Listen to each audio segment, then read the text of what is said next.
Namaskara, I, Dr. Sudeshna Mukherjee, Associate Professor of Women's Studies at the Bangalore University, welcome you to World Menstrual Hygiene Day. Thanks to HLL Lifecare Limited, a Government of India enterprise under the Ministry of Health and Family Welfare, we are focusing our attention on a relatively ignored social problem, that is menstrual hygiene, which affects women worldwide.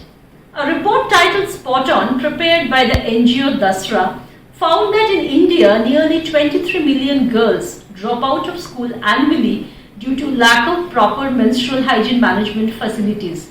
That includes the availability of sanitary napkins and logical awareness of menstruation. The report also came up with some startling facts that 70% of the mothers with menstruating daughters considered menstruation as dirty, and 71% of adolescent girls remained unaware of menstruation until menarche. Under the patriarchal social structure, women and girls are meant to look at menstruation from opposing perspective and often the negative perspectives. Menstruation is such a taboo subject that many women are ashamed to talk about it. They are even embarrassed to seek medical advice if they face any health problems due to menstruation.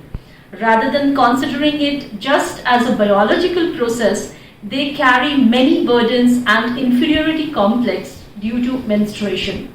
The entire process is wrapped under utmost secrecy. Often that secrecy led to a lack of hygiene followed by health hazards.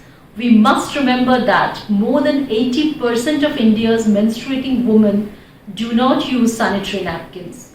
Making sanitary napkins available to over 300 million women and ensuring that they use them is indeed a challenge. The time has come for us to open up and speak loudly. The myths and taboos surrounding menstruation need to be broken down effectively, and in this process, we want men to talk with us and speak for us. But we need to sensitize them and include them. Suppose if they are not trained to be sensitive towards their mothers, sisters and daughters, how can we expect them to be sensitive towards their friends, colleagues and fellow citizens of another gender?